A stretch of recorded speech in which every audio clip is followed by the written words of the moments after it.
بسم الله الرحمن الرحيم.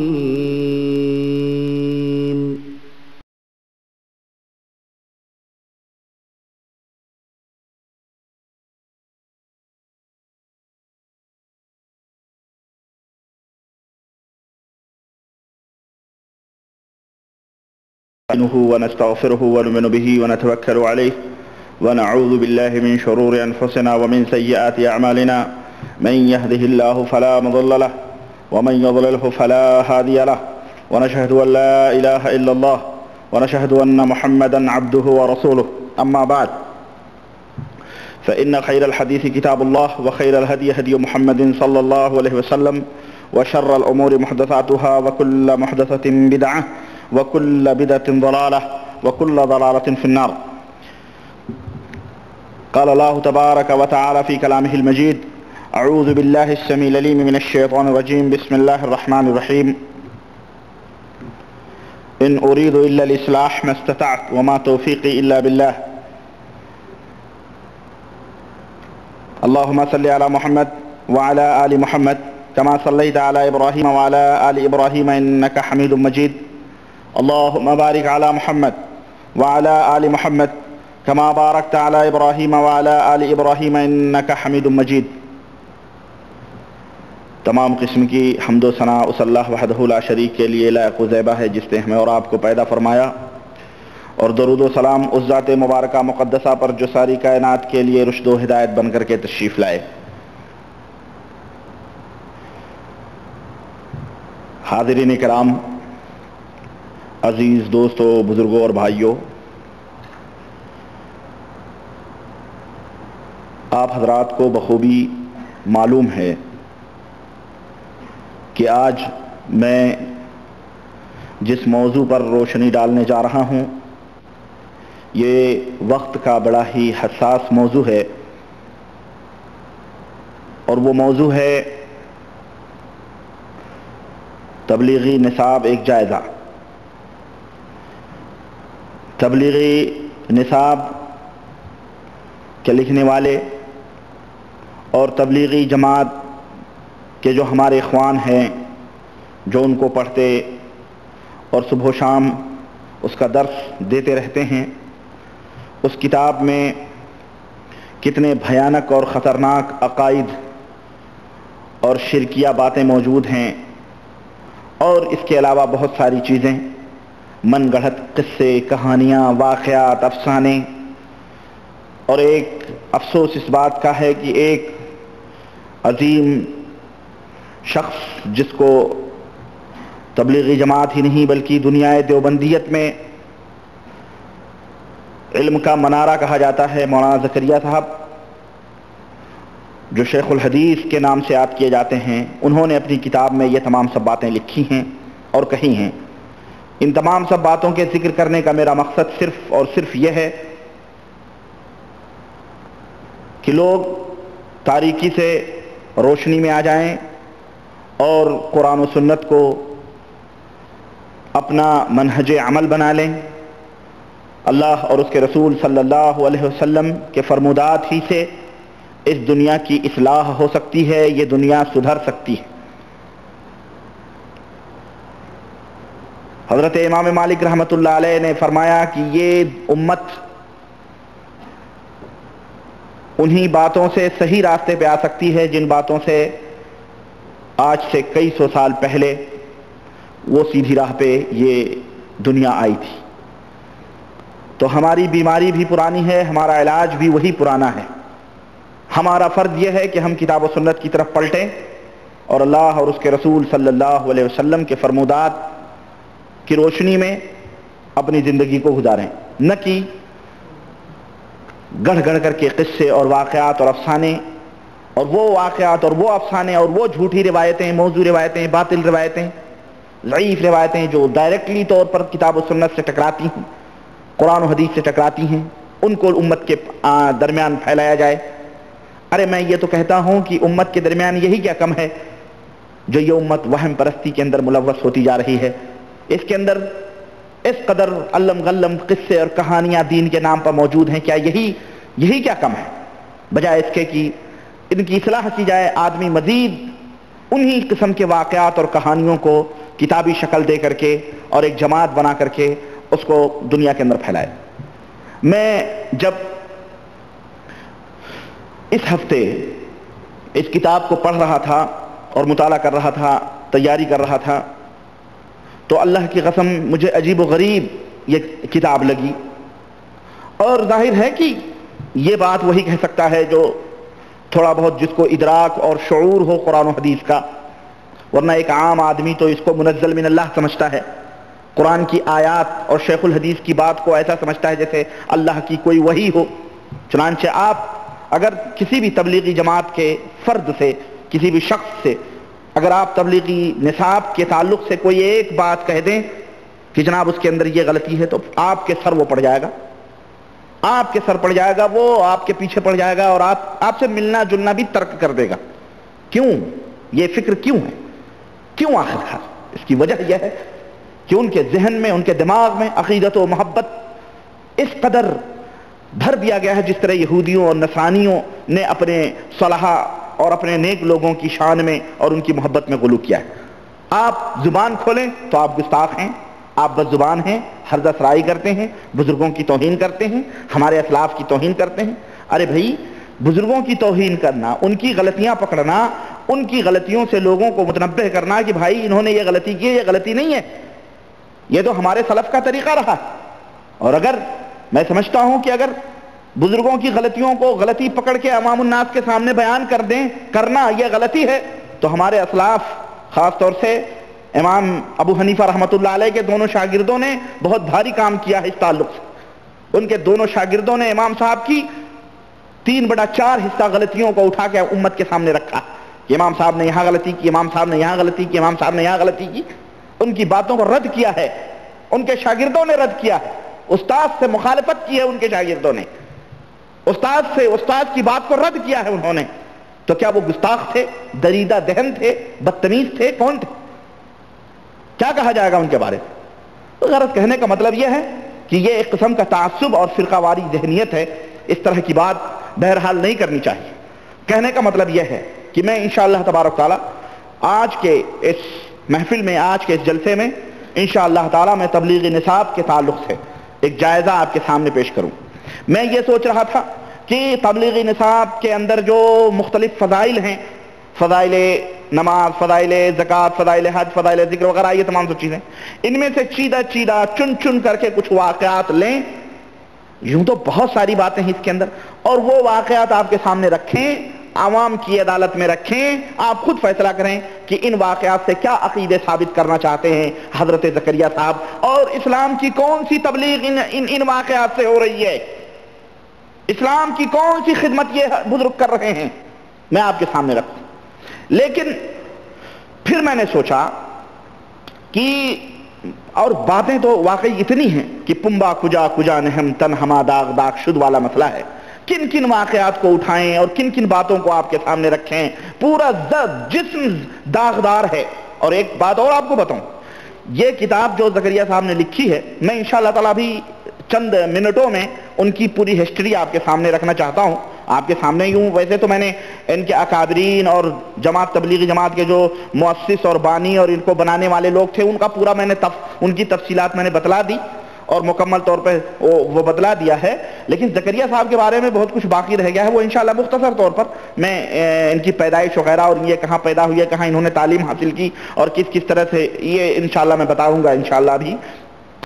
زکریا صاحب کا خود بیان ہے کہ یہ کتاب جو تبلیغی نصاب ہے، یہ میں نے ان ایام میں لکھی ہے جب ڈاکٹر نے مجھے سوچنے اور کسی چیز کے فکر وغیرہ کرنے سے منع کر دیا تھا، یعنی ذہن پہ زیادہ بوجھ، ذہن پہ زیادہ زور نہ دو، نہ کوئی چیز سوچو، نہ فکر کرو، بلکہ پڑے رہو، کسی بھی کام، کوئی کام وغیرہ نہ کرو، کوئی علمی مشاغل، کوئی علمی کام بھی نہ کرو، ڈاکٹر نے منع کر دیا تھا۔ ان ایام میں حضرت کو یہ بات سوجھی کہ لاؤ کوئی ایسا نصاب تیار کریں جو چلت پھرت کرنے والے، جھوری جھنڈی رکھ کے ان لوگوں کے لیے کوئی چیز کام ہو جائے۔ تو ان دماغی توازن جب ان کا برقرار نہیں تھا، معاف کیجئے گا مجھے اس جرأت کے اوپر، جب ان کا دماغ خراب تھا، ڈاکٹر نے منع کر دیا تھا کسی چیز کے سوچنے اور ذہنی طور پہ کوئی کام کرنے سے ان ایام میں زکریا صاحب نے یہ کام کیا ہے۔ میں سمجھتا ہوں کہ بہت ساری باتیں جو غلط سلط اس کتاب میں لکھی گئی ہیں شاید انہی دماغ کی خرابیوں کا نتیجہ تو نہیں ہے کہ، اور حقیقت ہے یہ باقاعدہ تبلیغی نصاب میں یہ بات لکھی بھی گئی ہے، ان کی ہسٹری، ان کی تاریخ میں۔ بہرحال یہ ایک بات ہے جو معلوم کرنے کی ہے، ذہن میں رکھنے کی ہے۔ جہاں تک سوال ہے کتاب کے لکھنے والے جناب زکریا صاحب کا، تو ان کی پیدائش جو ہے رمضان سن 1315 ہجری کے اندر ہوئی، اور ان کا نام محمد زکریا نہیں تھا، جیسے محمد الیاس صاحب کا پرانا نام محمد الیاس نہیں تھا، بلکہ ان کا نام کیا تھا؟ اختر۔ کیا نام تھا؟ تاریخی نام اختر تھا۔ اسی طرح سے زکریا صاحب نے بھی اپنا نام بدلا، ظاہر ہے جیسے پیر ویسے مرید، پیر کے ساتھ ساتھ مرید بھی چلتا ہے، تو اور داماد بھی تھے یہ چونکہ الیاس صاحب کے۔ تو زکریا صاحب کا پہلا نام محمد موسیٰ تھا، محمد موسیٰ تھا، بعد میں انہوں نے اپنا نام محمد زکریا رکھا، اور یہ جناب پیدا ہوئے رمضان کے اندر سن 1315 ہجری میں، اور ان کی تعلیم گنگوہ اور سہارنپور، کاندلہ اور یہی سب یعنی جو یو پی کا علاقہ ہے دیوبند کے قریب کا، انہی سب علاقوں میں ان کی تعلیم ہوئی۔ 6 دفعہ انہوں نے حج کیا، اور پھر مدینہ منورہ کے اندر انہوں نے مستقل قیام کیا۔ پہلی بیوی ان کی جو تھی وہ مر گئی تھی، تو پھر انہوں نے دوسرا نکاح کیا تھا، اور پھر جب یہ وفات پائے ہیں تو ان کا ایک بیٹا تھا جس کا نام محمد طلحہ تھا، اور ان کے 5 بیٹیاں تھیں، جن میں ایک بیٹی جو زکیہ نام کی تھی مولانا محمد یوسف صاحب، جو مولانا الیاس صاحب کے بیٹے ہیں، ان کی بیوی تھی، سمجھ رہے ہیں؟ اور ان کی موت جو ہوئی ہے 23 مئی سن 1982، 23 مئی سن 1982 عیسوی کو مدینے کے اندر ہوئی ہے، اور وہیں دفن بھی وہیں گنگوہی صاحب کے بغل میں ان کو کیا گیا ہے۔ اور یہ جو سن ہے نا 1982، یہ میرے مسلمان ہونے کا سال ہے، واقعی بتا رہا ہوں۔ سن 1982 ہی کے اندر اللہ تعالیٰ نے مجھے قرآن و سنت کا ایمان عطا فرمایا، اور میں قبر پرستی، دیوبندیت، تبلیغیت اور یہ تمام سب جو جھکوڑے ہوتے ہیں، اللہ تعالیٰ نے مجھے نجات بخشی۔ یہی تاریخ ہے سن 1982۔ جب میں ان کی موت کے اوپر پہنچا تو میں نے کہا ماشاءاللہ یہ گویا میری نئی پیدائش ہو رہی ہے، نیا جنم میرا ہے یہ، یعنی تاریکیوں سے روشنی کی طرف میں اسی سال آیا ہوں۔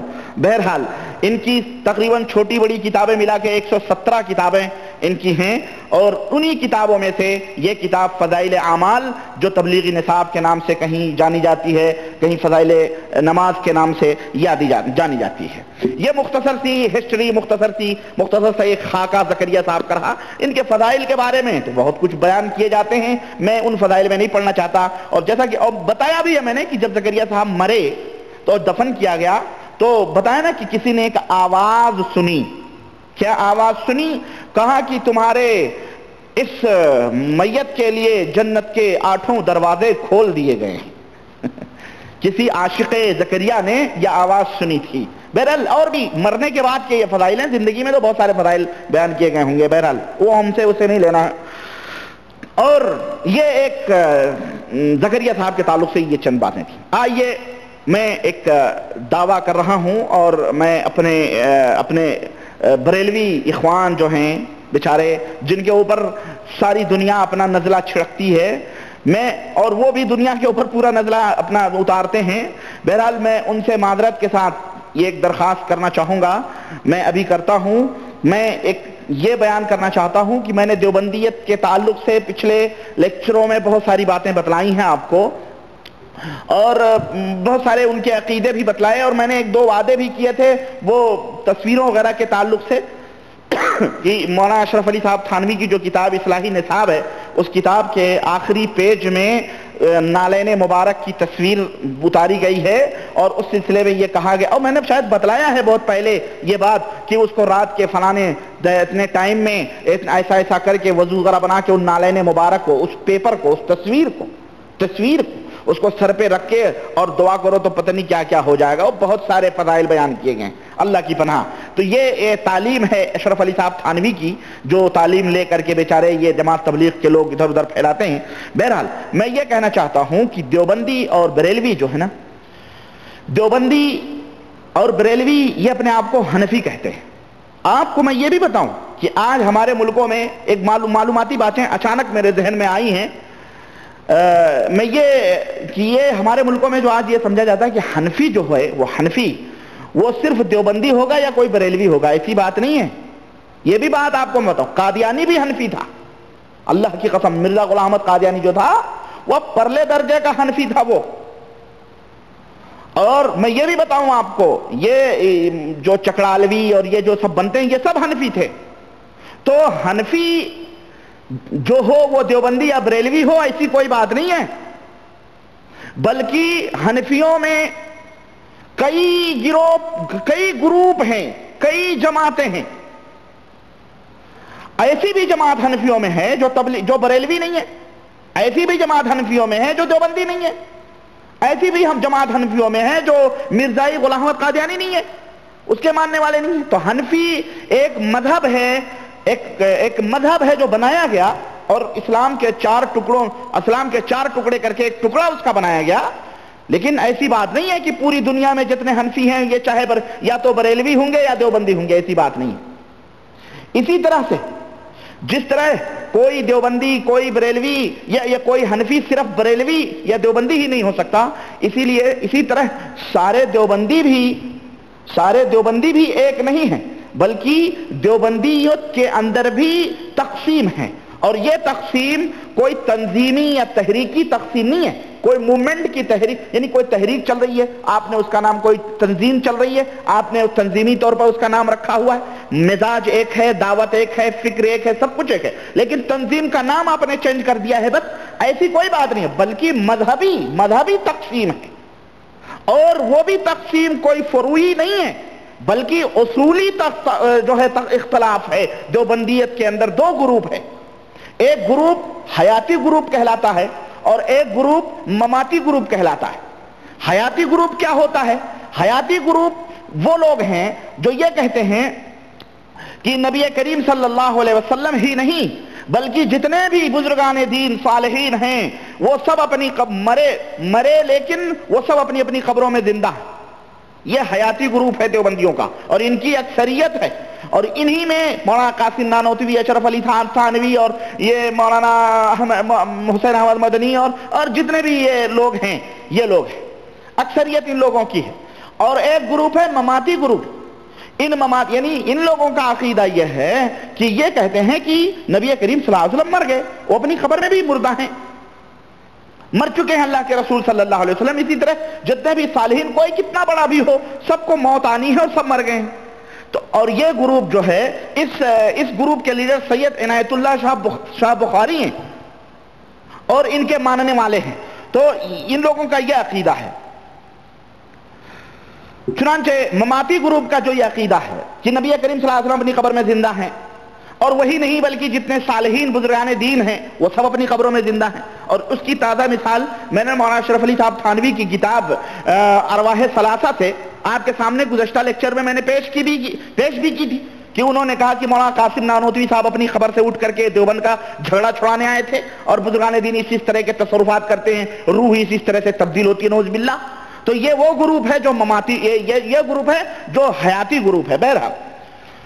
اور اب آپ سوچیں گے کہ ہم نے یہ دیوبندیت کے تعلق سے کہاں سے یہ بات لے آئی، جبکہ گفتگو تبلیغی جماعت کے تعلق سے چل رہی ہے۔ میں اس لیے لایا کہ اب میں یہ دو گروپوں میں سے دیکھنا یہ ہے کہ تبلیغی جماعت کا قارورہ کس سے ملتا ہے، تبلیغی جماعت کا لنک کس سے ہے، تبلیغی جماعت کے لوگ حیاتی گروپ سے ہیں یا مماتی گروپ سے ہیں۔ میں آپ سے یہ بات عرض کروں، پوری تبلیغ نصاب پڑھ ڈالیے، آپ کو یہی پتا چلے گا کہ تبلیغی جماعت کا جو تعلق اور لنک ہے وہ حیاتی گروپ والوں سے ہے۔ اور یہ حیاتی گروپ کے لوگ جو ہیں، میں وہی کہہ رہا ہوں کہ بریلویوں سے میں کچھ کہنا چاہتا ہوں، وہ یہی ہے کہ یہ حیاتی گروپ کے لوگ وہ ہیں جو بالکل بہت ہی تھوڑے سے رسم اور رواج کے فرق کے ساتھ بالکل وہی تعلیم، وہی شکشا، وہی راہ، وہی طریقہ بتلاتے ہیں جو علماء بریلوی اپنی کتابوں میں لکھتے اور وہ خود کرتے ہیں۔ تو میں بریلویوں سے یہ درخواست کرنا چاہتا ہوں کہ ان بیچاروں کو خامخواہ تم وہابی نجدی کہتے رہتے ہو، ارے یہ بیچارے تو وہابی اور نجدی سے بہت پہلے ان کے بزرگوں نے وہابیوں کو گالیاں دی ہیں، ان کے بزرگوں نے محمد بن عبد الوہاب رحمۃ اللہ علیہ کو فاسق و فاجر بددین تک بتلایا ہے، نعوذ باللہ۔ تو ان کو تم کیوں بیچاروں کو وہابی اور نجدی کہتے ہو؟ یہ وہابی نجدی لوگ نہیں ہیں، ارے یہ تمہارے ممیرے بھائی ہیں، پھپھیرے بھائی ہیں، یہ گلابی لوگ ہیں، گلابی لوگ، ہاں یہ وہابی نہیں، یہ گلابی لوگ ہیں۔ یہ تو ان کے اندر وہ تمام عقیدے موجود ہیں جو تمہارے اندر موجود ہیں، اور میں دیکھ چکا ہوں۔ اور کہتے ہیں کہ دونوں دین کی باتیں جاننے والا زیادہ ہی سمجھتا ہے۔ سمجھ رہے ہیں؟ مجھے میرے سامنے دونوں رخ ہیں تصویر کے، بریلویت کے بھی اور دیوبندیت کے بھی رخ ہیں۔ میں جانتا ہوں کہ وہ عقیدے جو بریلوی اپنے بزرگوں کے بارے میں رکھتا ہے، تبلیغی جماعت کے لوگ زندگی بھر انکار کرتے رہیں، فردن اس کو بیچارے۔ اچھا، انکار کے اوپر مجھے ایک بات یاد آئی کہ یہ انکار بیچارے، یہ جاہل لوگ بیچارے جو جن کو کچھ پتہ ہی نہیں ہے، تبلیغ کرنے نکلتے ہیں، ان غریبوں کو، ان کو تو کچھ پتہ بھی نہیں ہوتا، یہ انکار کریں تو کریں۔ ارے بھائی جو کتابوں میں لکھا اس کا انکار کر دو، لیکن اگر آپ کتاب کی بھی بات بیان کرو گے تو کتاب کا بھی انکار کر دیں گے، نہیں یہ ہماری تبلیغی نصاب میں موجود نہیں ہے۔ میں نے بتایا آپ کو شاید کہ ایک جگہ میرا محاضرہ تھا، لیکچر تھا، اور میں نے کسی بات کو چھیڑا نہیں۔ ہمارے کمال صاحب نے اتفاق سے بیٹھے تھے، کسی نے سوال کر دیا کہ جناب تبلیغی جماعت کے تعلق سے آپ کی کیا رائے ہے؟ میں نے بتلا دیا کہ بھائی پہلے علم حاصل کرو، اس کے بعد تبلیغ کرو، علم ہی نہیں ہے تو تم تبلیغ کیا کرو گے؟ وہ اچھا یہاں پہ بھی اور بعض لوگ کہتے ہیں جی فلانے ڈاکٹر ہیں، انجینئر، ابے ڈاکٹر انجینئر ہوگا وہ؟ ابے دنیا کا کلچر اس نے جو ایگریکلچر کی تعلیم حاصل کی ہوگی، اس نے چیڑ پھاڑ کی تعلیم حاصل کی ہوگی، اس نے انجیکشن لگانے کی تعلیم، اس سے یہ کہاں ثابت ہوتا ہے کہ وہ دین کے اندر بھی علم اور شعور رکھتا ہے؟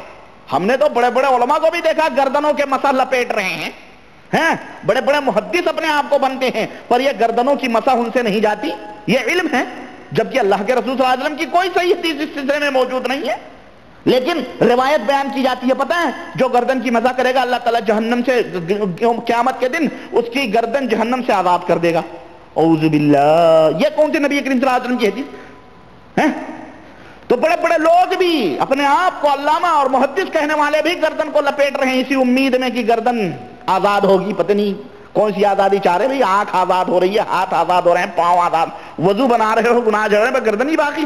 یہ جھوٹی حدیثیں اللہ کے رسول صلی اللہ علیہ وسلم کی طرف منسوب کی جاتی ہیں۔ غرض تو میں یہ کہہ رہا تھا کہ ان بریلویوں سے میں یہ کہنا چاہتا ہوں کہ میرے بریلوی دوستو، آپ ان کو وہابی نجدی نہ کہو، بلکہ ان سے ذرا سا تم مل جل کے بات کرو نا، تو تمہیں مسجدیں یہ آٹومیٹک مار دھاڑ کرنے کی ضرورت نہیں پڑے گی، خود ہی کہیں گے چلے آئیے سرکار۔ ہاں لیکن بچکتے ہیں یہ بریلوی بیچارے، ان سے خواہ بچکتے ہیں، ان کی سوچ، ان کی فکر، سب کچھ یہ گاؤں گاؤں، محلے محلے، نگر نگر، ڈگر ڈگر، ملک ملک، وہی سوچ وہی فکر لے کے چلتے ہیں۔ آئیے میں کچھ، اب یہ جو میں نے دعویٰ کیا ہے، آپ سوچتے ہوں گے کہ جناب علی یہ ربانی صاحب صرف چھوڑ رہے ہیں، تبلیغی نصاب میں یہ تمام سب باتیں کہاں ہیں؟ میں عرض کر رہا تھا کہ میں نے ایک جگہ ذکر کر دیا، تو کسی نے سوال میں کیا تو میں نے بتایا بھائی تبلیغی جماعت یہ ہے، تو کسی نے میں نے کہا تبلیغی نصاب میں ایسی باتیں موجود ہیں جو سراسر قرآن و حدیث کے خلاف ہیں۔ اب میں چپ ہو گیا، اتنے میں ہمارے کمال صاحب نے کہا کہ جناب کوئی مثال دے دیجئے، تو پتہ نہیں میں نے ایک مثال دی کہ تبلیغی نصاب کے اندر یہ موجود ہے کہ جبکہ تمام مسلمانوں کا اور تمام اہل سنت والجماعت کا متفقہ یہ فیصلہ ہے کہ مرنے کے بعد کوئی زندہ نہیں ہو سکتا، مگر تبلیغی جماعت کے امام جو زکریا صاحب جو تبلیغی نصاب جو نے لکھی ہے وہ لکھتے ہیں کہ ایک بزرگ مر کے اور جب قبر میں ان کو دفنانے لگے تو انہوں نے ٹک سے آنکھیں کھول دی، ٹک سے آنکھیں کھول دی، کہا بھائی تم مر گئے تو زندہ، کہاں ہم عاشقان خدا ہیں، ہم مرتے تھوڑی ہیں، ہم زندہ ہی رہتے ہیں۔ ایک بزرگ کو کوئی نہلانے چلے تو کھلکھلا کے ہنس پڑے، میں نے کہا شاید گدگدی لگا دی ہوگی انہوں نے، ہے نہیں؟ تو میں نے کہا اس طرح کے واقعات موجود ہیں۔ اب اس میں ایک صاحب جو اس میں بیٹھے ہوئے تھے انہوں نے برجستہ کہا نہیں جناب آپ جھوٹ بول رہے ہیں، آپ جھوٹ بول رہے ہیں، یہ واقعہ اس کتاب میں نہیں موجود ہے۔ تو میں نے کہا آپ میری بات کا انکار کر رہے ہیں، آپ کو حق حاصل ہے، لیکن کاش وہ کتاب میرے پاس ہوتی۔ ایک دوست بیٹھے ہوئے تو کوئی بیٹھے ہوئے تو انہوں نے کہا کہ جناب علی وہ کتاب موجود ہے، میں لے کے آتا ہوں، ہماری مسجد میں صبح شام پڑھائی جاتی ہے۔ میں نے کہا لاؤ، وہ کتاب منگائی، اتفاق سے وہ واقعہ میں ڈھونڈ ہی رہا تھا لیکن دوسرا واقعہ مجھے مل گیا، اور وہ واقعہ انشاءاللہ اگر موقع ملا تو میں آج بتاؤں گا، وہ ذکر میں کروں گا۔ تو بہرحال وہ واقعہ میں نے کہا یہ دیکھو آپ، یہ واقعہ موجود ہے، یہ بتاؤ یہ عقیدہ قرآن و حدیث سے ثابت ہوتا ہے؟ انہوں نے کہا کہ نہیں جناب. جیسے ہی میں نے نقد کرنا اس واقعے پہ شروع کیا تبصرہ، وہ آدمی چیخ پڑا، کہا رہنے دیجئے، مجھے پتا چل گیا کہ واقعی یہ سب واقعات موجود ہیں. تو بھائی تبلیغی جماعت کے لوگوں کو میں یہ درخواست کروں گا کہ یہ جو میں بول رہا ہوں، جو حوالے دے رہا ہوں، ان حوالوں کو، ان باتوں کو صفحے وغیرہ کہیں ایک دو پیج کے پاکستان ہندوستان پرائیویٹ لمیٹڈ فلانے لمیٹڈ سے مختلف پریسوں کی وجہ سے ہو سکتی ہیں، باتیں نہیں بدل سکتی. میں لفظ بولوں گا، آپ ان لفظوں کو اس میں ڈھونڈیں اور حق تلاش کرو، حق تلاش کرو. بھیڑ نہ بنو بھیڑ کہ جیسے ایک بھیڑ کنویں میں گئی تو ساری اسی میں جاتی ہیں. بھیڑوں کی یہ فطرت، سمجھ رہے ہیں؟ اندھے نہ بنو، اجالے میں آؤ. پیغمبر اسلام جناب محمد رسول اللہ صلی اللہ علیہ وسلم نے ہمیں روشنی عطا فرمائی ہے، وہ روشنی کے ذریعے سے ہم اللہ کے دین کے اوپر عمل کریں، جاہل نہ رہیں. غیرت. آئیے میں آپ کو بتلاؤں کہ اس کتاب میں قرآن و حدیث کا نام لے کر لوگوں کے اندر کس طرح کی بدعقیدگیاں پھیلائی جا رہی ہیں. سب سے پہلی چیز میں آپ سے یہ کہنا چاہوں گا، ہر مسلمان میں یہ عرض کر رہا تھا کہ میں نے یہ بھی سوچا کہ میں مختلف واقعات لے کر کے اور میں آپ کے سامنے کچھ حقیقتیں بیان کر دوں.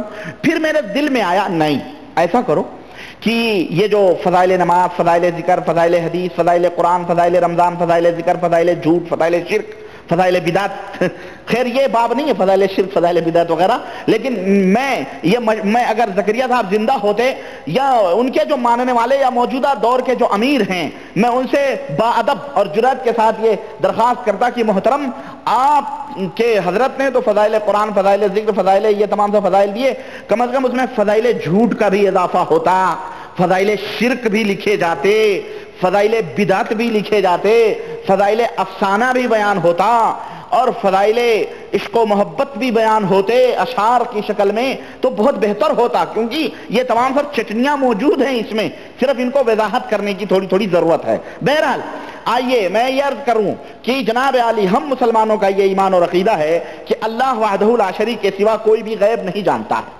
وہی صرف عالم الغیب والشہادہ ہے. چنانچہ اللہ وحدہ لا شریک نے قرآن کریم میں واضح طور پر بیان فرمایا وَعِندَهُ مَفَاتِحُ الْغَيْبِ لَا يَعْلَمُهَا إِلَّا هُ، اللہ ہی کے پاس غیب کی کنجیاں ہیں، اس کے علاوہ اور کوئی بھی غیب کو نہیں جانتا ہے. وہی ہے جو زمین اور آسمان کی چیزوں کو جانتا ہے. کوئی بھی پتا سوکھا ہو یا ہرا ہو بغیر اس کے حکم سے نہیں ہلتا ہے. زمین کی تاریکیوں میں جو بھی چیزیں خشکی کی ہوں یا تری کی ہوں، سب کچھ اللہ تبارک و تعالیٰ علم ہے، سب کچھ، اور سب کچھ کتاب مبین میں ہے، واضح ہے، کھلی چیزیں. یہ سب مسلمانوں کا ایمان اور عقیدہ ہے. اسی طرح سے اللہ کے رسول صلی اللہ علیہ وسلم کو بھی اللہ تعالیٰ نے یہ حکم دیا قُلْ لَا يَعْلَمُ الْغَيْبِ قُلْ لَا أَقُولُ لَكُمْ عِنْدِي خَزَائِنُ اللَّهِ، اے نبی آپ کہہ دیجئے کہ میرے پاس اللہ کے خزانے نہیں ہیں، اور یہ بھی کہہ دیجئے کہ وَلَا أَعْلَمُ الْغَيْبِ، نہ ہی میں غیب جانتا ہوں، اس کا بھی دعویٰ میں نہیں کرتا کہ میں غیب جانتا ہوں. وَلَا أَقُولُ لَكُمْ إِنِّي مَلَكٌ، اور نہ ہی میں تم سے یہ کہتا ہوں کہ میں کوئی فرشتہ ہوں، بلکہ إِنْ أَتَّبِعُ إِلَّا مَا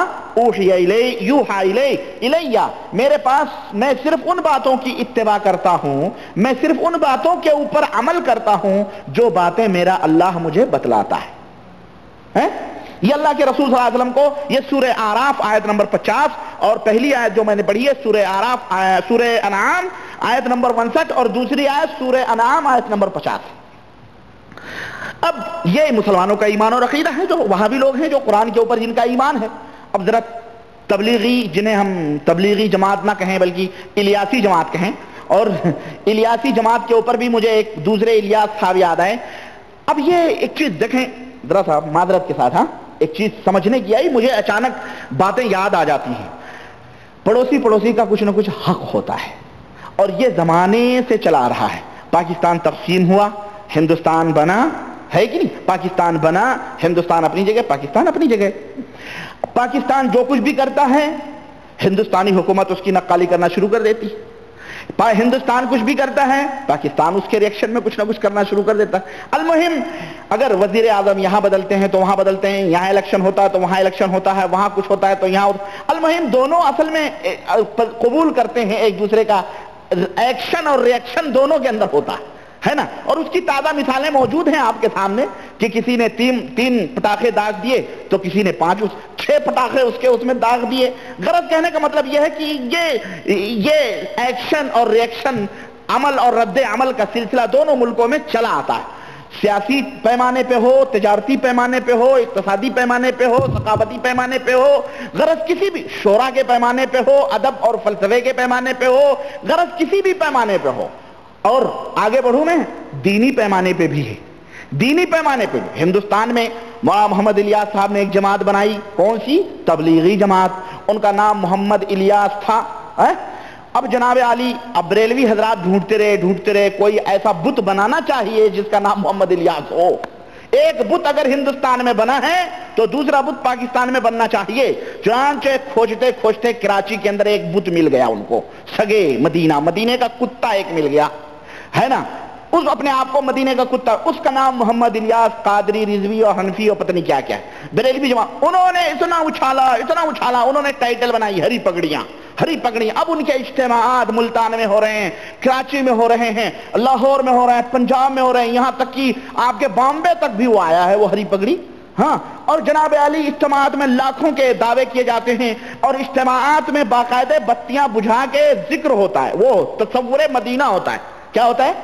تصور مدینہ کرایا جاتا ہے، لوگ تصور مدینہ کریں۔ ان کے اجتماعات میں پیغمبر خدا جناب محمد رسول اللہ صلی اللہ علیہ وسلم بنفس نفیس حاضر ہوتے ہیں۔ ہاں بھائی، یہ باقاعدہ لکھے ہوئے ہیں۔ اور جناب علی اب تبلیغی، اچھا ایک تو محمد الیاس بنایا گیا، ہندوستان میں ایک بنا جس نے یہ تمام سب کارنامے کیے، اور اب پاکستان میں بھی ایک محمد الیاس نام کا بنا۔ ہندوستان میں تبلیغی نصاب تیار ہوا، پاکستان کے محمد الیاس نے فیضان سنت کے نام سے اور اس طرح کے بہت ساری کتابیں لکھی۔ ایک چھوٹی موٹی کتاب ہمارے پاس اسی ہفتے میں آئی جس کا نام ہے سانپ نما جن اور غوث پاک کے دیگر واقعات۔ اب جناب علی، میں ان واقعات کو پڑھتا ہوں اور زکریا صاحب کے لکھے ہوئے واقعات کو پڑھتا ہوں، مجھے عجیب حیرت ہوتی، ہمیں بڑا تماثل ہے، بڑا مثلیت پائی جاتی ہے، یعنی کیا کہتے ہیں، مشابہت پائی جاتی ہے۔ اب اس میں جناب علی یہ 2 4 5 6 8 17 ہیں، لیکن اس میں سنت اس طرح سنت کی بھرمار کی گئی ہے کہ دیکھنے والا، پڑھنے والا کہے گا جناب یہ تو مکمل واقعی مکمل سنی ہے۔ مکمل کیا ہے؟ سنی ہے۔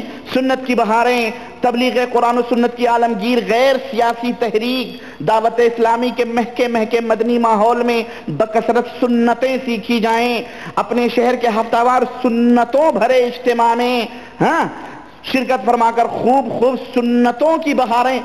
مجھے یاد آیا، اور سنیں، سبزی منڈی میں، محلہ سوداگران میں سنتوں بھرا اجتماع ہوتا ہے، دعوت اسلامی کے سنتوں کی تربیت۔ مجھے یاد آیا ایک آدمی تھا بڑا، تو کہیں جا رہا تھا بازار میں، وہ گاڑی خریدنے جا رہا تھا، سیٹ تھا وہ، کوئی مولوی صاحب ملے، انہوں نے کہا کہ بھائی صاحب، چودھری صاحب کہاں جا رہے ہیں؟ کہا جا رہا ہوں گاڑی خریدنے کے لیے، کار خریدنے کے لیے۔ بولے ذرا انشاءاللہ تو کہہ لیں، اللہ پہ بھروسہ کریں، کہہ دیں انشاءاللہ کار خریدنے جا رہا ہوں، بازار جا رہا ہوں۔ اس نے کہا انشاءاللہ کہنے کی کیا ضرورت، جیب میں نوٹ ہے، گاڑی شو روم میں ہے، جا کے ابھی نکال کے لے آتا ہوں۔ گیا بیچارہ، ہے نا، بڑے شان سے، بڑے تفاخر سے گیا، اور جب شو روم سے گاڑی وڑی نکالی، چابی بھی باہر ہوئی گاڑی، اب وہ بل آیا، وہ اس کا مطلب کیا کہتے ہیں اس کو، فاتورہ، اور جناب علی فاتورہ اس نے پیش کیا کہ جناب پیمنٹ دیجئے، پیسہ۔ اب جب انہوں حضرت نے جیب میں ہاتھ ڈالا تو ہاتھ جو ہے جیب سے باہر، اور وہ بھی ہمارے ملکوں کے لوگ ماشاءاللہ ایسی صفائی سے کاٹ لیں کہ جناب علی آپ کو تو یعنی کچھ پتہ احساس تک نہ ہو، شعور تک نہ ہو۔ اب جب جیب سے ہاتھ باہر نکل گیا تب انہوں نے کہا کیا ہوا بھائی؟ اس نے کہا، پھٹکارنا شروع کر دیا گاڑی والے مالک نے، کہنے لگا شرم نہیں آتی، بے حیا کہیں کے، چلے آتے ہم کو تنگ کرنے کے لیے، گاڑی ہم نے اتنی محنتوں سے نکالی، ترتیب دی، اور بعد اب کہہ رہے ہو جیب کٹ کے، جھوٹے کہیں گے، نکالے یہاں سے۔ اب نکالا، وہ بیچارہ ذلیل ہو کر کے وہاں سے نکلا۔ اب راستے میں پھر مولوی صاحب سے ملاقات ہو گئی، سیٹھ صاحب پیدل ہی جوتیاں چٹکھاتے چلے آ رہے ہیں، کیا بات ہے، گاڑی کہاں گئی؟ کہا رے مولوی صاحب نہ کہیے، انشاءاللہ آپ نے جو بات کہی، انشاءاللہ ہم یہاں سے بازار گئے، اب انشاءاللہ ہم جو مارکیٹ گئے، انشاءاللہ ہم شو روم میں گھسے، انشاءاللہ ہم نے گاڑیاں خریدی۔ مولوی حیران، ارے وہاں تو کسی بات پہ انشاءاللہ نہیں کہہ رہا ہے، یہاں تو بار بار انشاءاللہ رٹ رہا ہے۔ بولے انشاءاللہ مولوی صاحب ہم نے گاڑی نکالی، اب انشاءاللہ جب ہم نے جیب میں ہاتھ ڈالا پیسے دینے کے لیے تو انشاءاللہ جیب ہی کٹ گئی، ہے نا۔ کہا ظالم جس وقت تجھے انشاءاللہ کہنے کی ضرورت تھی اس وقت تو تو نے کہا ہی نہیں، اب تو انشاءاللہ انشاءاللہ انشاءاللہ جو یہ بھرمانے لگا، اب کیا فائدہ؟ تو اب انشاءاللہ کہہ کر کے تو کیا یہ شعور دے رہا ہے کہ مجھے اللہ پہ بڑا بھروسہ ہے؟ بینی اسی طرح سے یہ بدعتوں کے بیوپاری ہیں جن کے سر سے پیر تک شرک اور بدعت میں ڈوبے ہوئے ہیں، جن کا رونگٹا بدعت کا تاجر رونگٹے بدعت اور شرک کے اندر ڈوبے ہوئے، ان کی چھوٹی سی تحریر میں تقریباً 6-8 دفعہ تقریباً جو ہے سنت سنت سنت سنت سنت سنت لوگوں کو دھوکہ دینے کے لیے ہیں۔ اور جناب علی تو میں عرض یہ کر رہا تھا یہ کتاب جو ہے اس کے اندر میں واقعہ میٹھے میٹھے اسلامی بھائیوں لکھا ہوا ہے، میٹھے میٹھے یہ بنانا انداز دیکھ رہے ہیں آپ؟ میں تو دیکھا تو میں نے کہا کسی کوٹھے کی چکلے پہ بیٹھنے والی عورت کی تحریر ہو سکتی ہے، میٹھے میٹھے لوگوں جیسے پھنساتی نہیں ہے وہ اپنے گراہکوں کو اچھے اچھے انداز سے دل ربائیوں سے لبھا کر کے، ایسے ہی یہ بھی دل ربا انداز میں پھنسا رہا ہے۔ میٹھے میٹھے اسلامی بھائیوں، غوث پاک کی محبت کا دم بھرنے والوں، اس حکایت سے ہمیں درس ملتا۔ اب جن کی توبہ یہ ہوا، سرکار بغداد، مختصر سرکار بغداد جو ہے خطبہ دے رہے تھے یا لیکچر دے رہے تھے، اتنے میں کوئی سانپ گرا اور حضرت کے اندر سے گھس کے آستین سے باہر نکل کے گلے میں لپٹ گیا، اور جتنے حاضرین تھے سارے کے سارے بھاگ گئے۔ وہ صوفی رہے ہوں گے، صوفی کب ان لوگوں کے سامنے ٹکتے ہیں؟ اور جناب علی اب جب پھر سانپ چلا گیا کچھ کہہ کے، لکھتا ہے یہ کہ اور کچھ کہہ کر سانپ چلا گیا تو سب لوگ پھر جمع ہوئے، کہنے لگے حضرت سانپ نے کیا کہا؟ کہنے لگے کہ سانپ نے کہا کہ میں نے بہت سارے اولیاء اللہ کو آزمایا مگر آپ جیسا کسی کو نہیں پایا،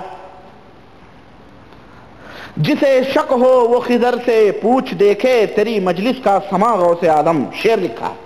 اب لکھا ہے میٹھے میٹھے اسلامی بھائیوں، ہاں اسی سانپ نما کا دوسرا واقعہ، غرض یہ میٹھے میٹھے اسلامی بھائیوں کہہ رہا ہے ہوئے دیکھ کر تجھ کو کافر مسلمان بنے سنگ دل مومسا غوث آدم، ہوئی ایمان کے ساتھ دنیا سے ہوئی ایمان کے ساتھ دنیا سے رخصت، یہی عرض ہے آخری غوث آدم۔ ایمان کے ساتھ غوث آدم رخصت کریں گے یا اللہ کرے گا؟ ان کے غوث آدم ہی رخصت کریں گے، سمجھ رہے ہیں؟ اس کے اندر بہت سارے واقعات لکھے ہیں اور میں آپ کو کیا بتاؤں، ایسے واقعات جو بالکل تبلیغی نصاب کے اندر بھی ملیں گے آپ کو۔ تب رہا وہاں غوث پاک ہیں، یہاں دوسرے بزرگ ہیں جو حضرت زکریہ صاحب نے بنائے ہیں، تبلیغی جماعت کے بزرگ ہیں، سمجھ رہے ہیں؟ سرد رات میں 40 دفعہ غسل، اور جناب علی زمین سے چن چن کر ٹکڑے کھانا، اور اس میں لکھا ہوا ہے کہ 25 سال تک غوث پاک نے فرمایا کہ 25 سال تک عراق کے ویرانوں میں پھرتا رہا، 40 سال تک عشاء کی نماز کے وضو سے فجر کی نماز ادا کی۔ یہ کیوں پیچھے رہیں؟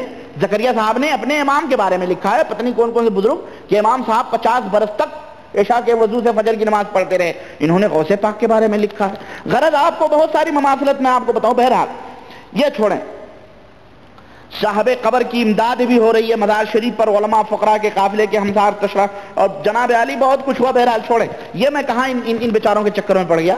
یہ تو میں عرض یہ کر رہا تھا کہ یہاں بھی محمد الیاس، مولانا محمد الیاس عطار قادری رضوی ہیں، اور یہاں بھی مولانا محمد الیاس کا بنایا ہوا ٹولہ ہے، وہاں بھی الیاسی گروپ، پاکستان میں بھی الیاسی گروپ، ہندوستان میں بھی الیاسی گروپ۔ تو میں عرض یہ کر رہا تھا کہ دونوں ملکوں کا ایکشن ریاکشن ایک دوسرے پہ عمل رد عمل ضروری ہے، پڑوسیوں سے متاثر ہونا، تو بین ہی اسی طرح سے یہ بھی ہوا۔ تو عرض یہ کر رہا تھا کہ آئیے میں آپ کو تبلیغی نصاب کے ماحول میں لے کے چلتا ہوں کہ تبلیغی نصاب میں زکریا صاحب نے کیا باتیں لکھی ہیں۔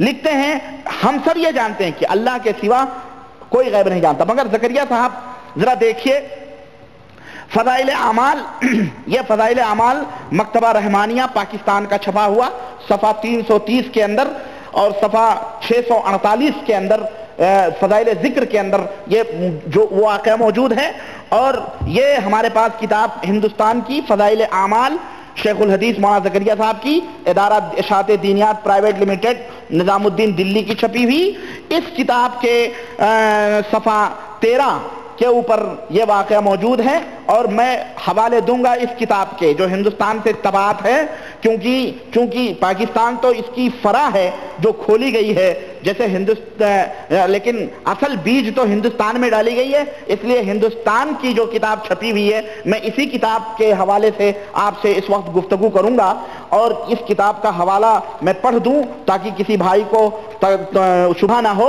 ادارہ اشاعت دینیات پرائیویٹ لمیٹڈ، 168/2 جھا ہاؤس، حضرت نظام الدین، دلی 110013 انڈیا۔ ہاں یہ چھپی ہوئی کتاب ہے، اور اس کے 13 صفحے کے اوپر حضرت نے فرمایا ہے، واقعہ ذکر کیا ہے، فضائل نماز۔ فضائل نماز کھولیں آپ، اور فضائل نماز کے 13 صفحے کے اوپر لکھتے ہیں کہ حضرت امام اعظم رضی اللہ تعالی عنہ، حضرت امام اعظم رضی اللہ، جبکہ یہ رضی اللہ تعالی عنہ یہ خاص ہے صحابہ کرام رضوان اللہ علیہم اجمعین کے لیے، لیکن اپنے امام کے بارے میں مبالغہ دیکھیں آپ کہ وہیں پر امام شافعی کا ذکر آئے گا تو بیچاروں کو رحمت اللہ علیہ لکھیں گے، امام مالک کا ذکر آئے گا تو رحمت اللہ علیہ حضرت لکھتے ہیں زکریا شیخ الحدیث صاحب، وہیں امام احمد کا ذکر آئے گا تو رحمت اللہ علیہ، لیکن اپنے امام کا آئے گا تو نام بھی نہیں لیں گے بلکہ امام اعظم۔ یہ بھئی امام اعظم تم اپنے حنفیوں کے امام کہو نا، سیدھے حنفیوں کے امام، یا امام ابو محمد ابو یوسف کے درمیان جو امام تھے وہ امام اعظم، اس طرح سے امام کو تم پوری امت کا امام، امام اعظم پوری امت کا نبی کریم صلی اللہ علیہ وسلم ہے۔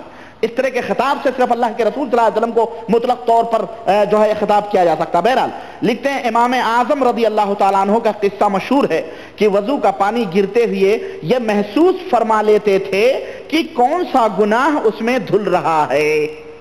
یہ واقعہ ہے فضائل نماز صفحہ نمبر 13، اور یہ واقعہ اب جو ہے فضائل ذکر کے اندر بھی موجود ہے۔ فضائل ذکر صفحہ نمبر 150 کے اندر حضرت نے یہ واقعہ ذکر کیا ہے اور ذرا تفصیل لیے ہوئے ہے۔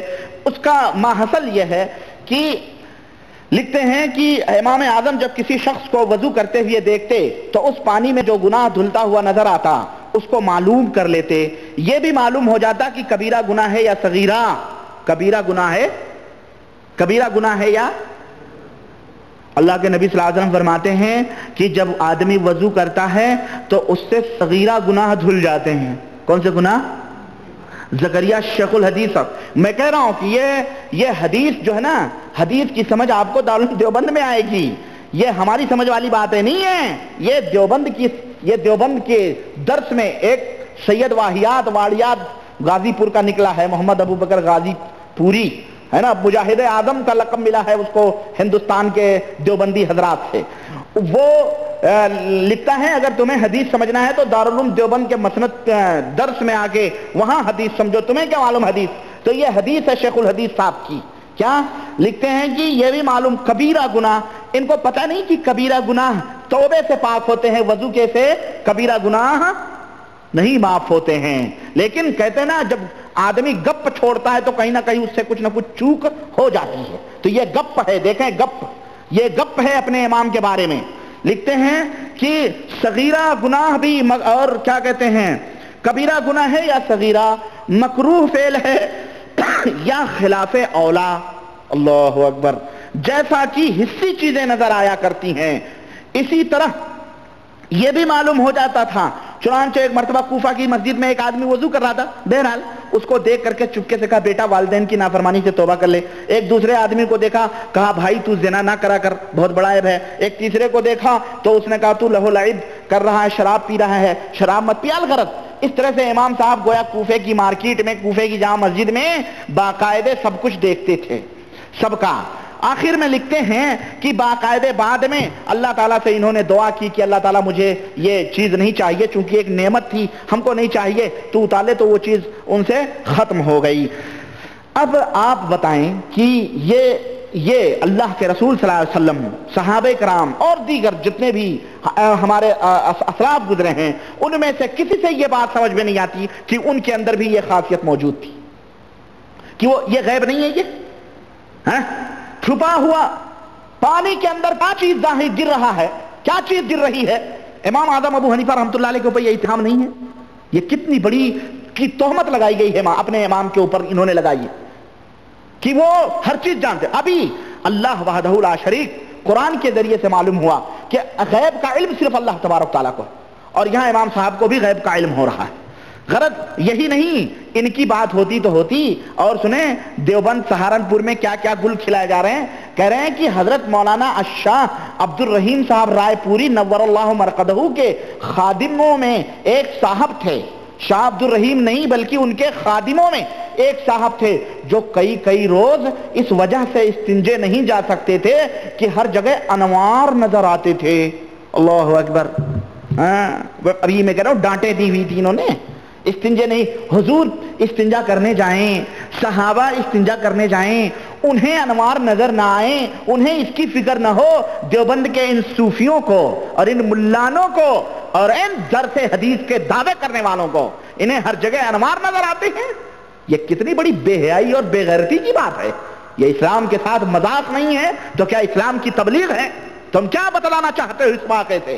تم وہی عقیدہ پھیلانا چاہتے ہو جو منصور حلاج نے کوفے کی دھرتی پر پھیلایا تھا اور دنیا کے اندر پھیلایا تھا۔ تم وہی عقیدہ پھیلانا چاہتے ہو جو جنید اور بغدادی اور شبلی اور دوسرے باطل صوفیہ نے اپنے اپنے علاقوں میں پھیلایا تھا۔ تم وہی عقیدہ پھیلانا چاہتے ہو جو ہندوؤں اور یہودیوں نے اپنا عقیدہ پھیلایا ہے کہ ذرے ذرے میں ایشور اوتار لیتا ہے، تمہیں ذرے ذرے میں اللہ نظر آتا ہے، تم پیشاب کرنے نہیں جاتے۔ ہندوستان کی دھرتی پر دیوبند میں انہیں انوار نظر آتے ہیں، اور کیا بڑی بات ہے بھائی۔ ہو سکتا ہے باقاعدہ دیوبند کی بنیاد رکھنے کے لیے حضور آئے تھے۔ ایک پاکستان کا وہ قادری ہے کوئی پادری، اس نے حضور کو منہاج القرآن کی بنیاد رکھنے کے لیے بلایا تھا پاکستان میں ٹکٹ دے کر کے، اور باقاعدہ بکواس کیسٹوں میں موجود ہے جو دنیا کے سامنے ننگا ہوا، ذلیل ہوا، اور دنیا نے ماتھے کی نگاہوں سے دیکھا۔ اس نے سوچا ہوگا کہ جس طرح دیوبند کے لوگوں نے اتنے بڑے بڑے جھوٹ بول کے دنیا میں شہرت لے لی ہے، لاؤ ہم منہاج القرآن پہ بھی گپ ہانک کے لے لیں شہرت۔ لیکن اس دور میں ذرا حق بولنے والے تھوڑے کم تھے، لیکن آج تم نبی کریم صلی اللہ علیہ وسلم کے خلاف لب بھی ہونٹ بھی کھولو گے تو الحمدللہ بھرے چوراہے پر تمہارے ہانڈی پھوڑنے کے لیے ہم جیسے طالب علم موجود ہیں۔ تم پہلے ہم سے تو بات کرو، ہم سے گفتگو کرو، تم کہاں دوڑتے ہو ادھر ادھر کی باتوں میں؟ تو ان کو انوار نظر آتے تھے دیوبند کے حضرت کو، اور خادم کو انوار نظر آتے تھے۔ اور تو خیر یہ دیکھیں آپ، اس طرح سے انہوں نے یہ چھوڑا، یہ غیب دانی، یہ دیکھیں کس طرح سے انہوں نے اس غیب کا دعویٰ کیا، اور یہ سراسر اسلام کے مزاج کے خلاف اور توحید کے خلاف ہے، جو سراسر شرکیہ عقیدہ ہے کہ اللہ کے سوا کسی غیر کے بارے میں غیب کا عقیدہ رکھنا یہ سراسر شرک ہے۔ اور جو شخص یہ کہے کہ اللہ کے سوا فلاں بھی غیب جانتا ہے وہ پرلے درجے کا کافر ہے، وہ پرلے درجے کا کیا ہے؟ کافر ہے۔ یہ فقہ کی کتابیں خود موجود ہیں، اور حنفی فقہ کی کتابوں میں یہ بات لکھی ہوئی ہے، شاید شیخ الحدیث کو پتہ نہ ہو، اور انہوں نے اس طرح کے واقعات انہوں نے لکھ دیے۔ میں اس سے زیادہ کچھ نہیں کہنا چاہتا۔ اور اسی فضائل ذکر میں ابو یزید قرطبی کا ایک واقعہ نقل ہے غیب دانی کا۔ فضائل ذکر صفحہ نمبر 84، یہ دیکھیں آپ، یہ واقعہ لکھا ہوا غیب دانی کا۔ اب بریلوی اگر بیچارہ کرتا ہے تو اس کو لعن طعن کرتے ہیں، لیکن ان ہمارے تبلیغی بھائیوں کو یہ موٹے موٹے واقعات اور یہ موٹے موٹے گند نہیں نظر آتے۔ اور میں نے گند کے موضوع پر وہی بتلایا تھا، جو گند میں ڈوبا ہو اسے خوشبو کا پتہ کہاں ہو، اسے حدیث کا پتہ کہاں ہو، اسے تو وہی چیز صحیح اچھی لگے گی جو گند ہے، تو گند والے کو گند ہی اچھی لگتی ہے، اسے خوشبو نہیں اچھی لگتی۔ آپ قرآن و حدیث کی بات کرو تو کہیں گے ارے تم آئے قرآن حدیث سمجھنے والے، تم قرآن حدیث سمجھ سکتے ہو، بڑے آئے قرآن حدیث والے۔ آپ گند کی بات کرو، اس طرح کے گند کی واقعات کی، تو ان کی سمجھوں میں بڑی جلدی آتی ہے بات۔ یہ دیکھیں ایک گند شیخ الحدیث کا اور ملاحظہ فرمائیں، اور میں اس بیچارے کیا بتاؤں میں، بہرحال، اور اپنے تبلیغی بھائیوں کو میں بتاؤں کہ میرے بھائی پڑھو ان واقعات کو۔ لکھتے ہیں کہ شیخ ابو یزید قرطبی فرماتے ہیں کہ میں نے یہ سنا کہ جو شخص، میں نے یہ سنا، کس سے سنا اس نے؟ کس سے سنا اس نے؟ میں نے سنا، کسی شیطان نے اس کو سنایا، اور کون سنائے گا؟ اللہ رسول نے تو سنایا نہیں، اگر انہوں نے سنایا ہوتا تو قرآن و حدیث میں موجود ہے۔ کہہ رہا میں نے سنا کہ جو شخص 70,000 مرتبہ لا الہ الا اللہ پڑھے اس کو دوزخ کی آگ سے نجات ملے۔ یہ واقعہ کس نے اس کو بتلایا؟ بہرحال کسی نے بھی سنایا ہو۔ میں نے یہ خبر سن کر ایک نصاب یعنی 70,000 کی تعداد اپنی بیوی کے لیے بھی پڑھا. ایک نصاب یعنی 70,000 کی تعداد اپنی بیوی کے لیے بھی پڑھا, اور کئی نصاب خود اپنے لیے پڑھ کر ذخیرے آخرت بنایا. یعنی ایک دفعہ نہیں, اپنے لیے کئی نصاب مقرر کر کے 70,000 مرتبہ پڑھ کے جمع کر لیا, اور اپنی بیوی کے لیے بھی ایک نصاب پڑھا میں نے. ہمارے پاس ایک نوجوان رہتا تھا جس کے متعلق یہ مشہور تھا کہ یہ صاحب کشف ہے, جنت دوزخ کا بھی اس کو کشف ہوتا ہے. مجھے اس کی صحت میں کچھ تردد تھا. ایک مرتبہ دیکھ غور سے سنیں, شیخ ابو یزید قرطبی کہتے ہیں مجھے اس کے بارے میں کچھ کیا تھا, شبہ تھا, دعویٰ تھا اس کو. بہرحال ایک مرتبہ وہ نوجوان ہمارے ساتھ کھانے میں شریک تھا کہ دفعتاً اس نے ایک چیخ ماری. کھانا کھاتے کھاتے اس نے کیا ماری؟ چیخ ماری. میں سمجھتا ہوں شیطان نے چمٹی لے لی ہوگی, اس کو چیخ ماری اور سانس پھولنے لگا, اور کہا, سنو کیا کہا, کہا میری ماں دوزخ میں جل رہی ہے, میری ماں دوزخ میں. اس کی حالت مجھے نظر آئی. اس نے کہا اس کی حالت مجھے نظر آئی کہ وہ دوزخ میں کیا ہو رہی ہے, جل رہی ہے. اب آپ دیکھیں دوزخ میں جل رہے ہیں, ان کو سب پتا ہو رہا ہے. سنیں آگے آئیں. قرطبی کہتے ہیں, یہ قرطبی نہیں علامہ قرطبی, یہ دوسرے قرطبی ہیں, کوئی صوفی ہیں. میں اس کی گھبراہٹ دیکھ رہا تھا, مجھے ایک خیال آیا کہ ایک نصاب اس کی ماں کو بخش دوں. کہنے لگے, اب مجھے خیال آیا کیا کہ جب ایک نصاب بخشنے سے جنت مل جاتی ہے یعنی 70,000, تو لاؤ وہ نصاب کس کو بخش دوں, اس کی ماں کو بخش دوں. آپ کی سمجھ میں نہیں آیا؟ یہ جو قرآن پڑھ پڑھ کے ہدیے ہوتے ہیں نا نصاب, قرآن خوانی کے جو دورے چلتے ہیں, ان کے علماء بھی کہتے ہیں, خیر ان کے علماء کیا کہیں گے, سب ڈوبے ہوئے ہیں. ای بریلویو دیکھو تبلیغی جماعت تمہاری روش پہ چل رہی ہے, تمہارے ایمان اور عقیدے کو نگر نگر پھیلا رہی ہے. ان کو وہابی نجدی نہ کہو, یہ وہابیت اور نجدیت کے دامن پر کلنک کا ٹیکا ہیں. یہ تو تمہارے موسیرے بھائی ہیں, چور موسیاؤد بھائی تمہارے بھائی ہیں. یہ بھی چور, تم بھی چور, سمجھ رہے ہو؟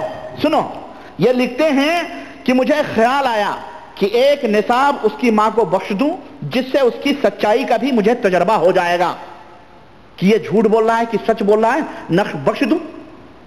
چنانچہ میں نے ایک نصاب 70,000 کا ان نصابوں میں سے جو اپنے لیے پڑھے تھے اس کی ماں کو بخش دیا. میں نے اپنے دل میں چپکے ہی سے بخشا تھا. ان لفظوں پہ ذرا غور توجہ چاہوں گا. میں نے اپنے دل میں چپکے سے بخشا تھا, اور میرے اس پڑھنے کی خبر بھی اللہ کے سوا کسی کو نہ تھی.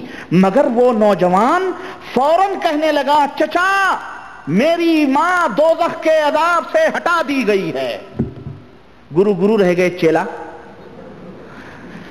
اس نوجوان کو صرف یہی نہیں معلوم ہوا کہ اس کی ماں دوزخ میں جل رہی ہے, بلکہ حضرت کے دل میں کہہ رہے ہم نے جو پڑھا تھا اس کی بھی خبر اللہ کے سوا کسی کو نہ تھی, اور ابھی جو ہم نے اس کی ماں کو ایصال کیا ہے ایک نصاب, اس کی بھی خبر اس کسی کو نہ تھی. میں نے دل میں چپکے سے کہا. علیم بذات الصدور کون ہے مسلمانوں؟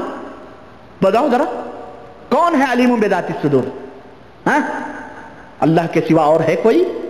لیکن زکریا صاحب, اور معذرت کے ساتھ میرے تبلیغی بھائیوں, معذرت کے ساتھ, زکریا صاحب تمہارے امام, دیوبند کے امام, پورے منارے اہل حدیث, منارے شیخ الحدیث, کیا فرما رہے ہیں, کیا عقیدہ دے رہے ہیں لوگوں کو؟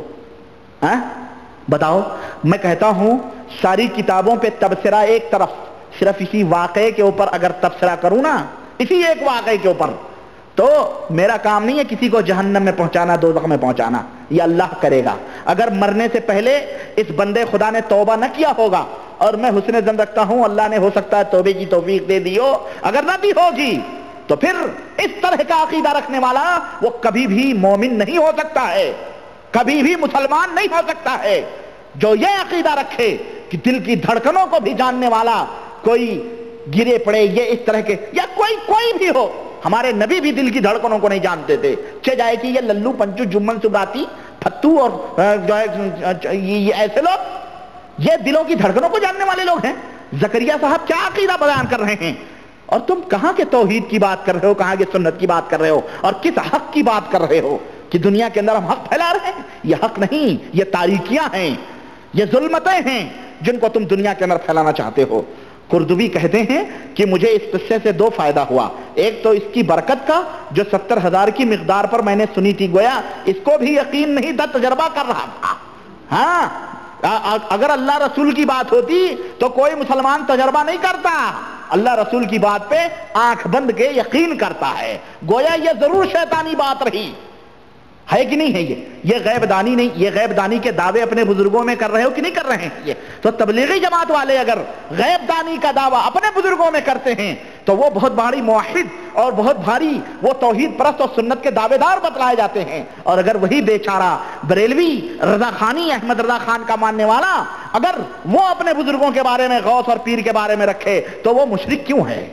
غلام احمد قادیانی مشرک کیوں ہے؟ کیوں کافر ہے وہ؟ اور یہ کہاں کہ ان کے اندر کون سے سرخاب کے پر لگے ہیں، مجھے بتایا جائے میرے عزیز.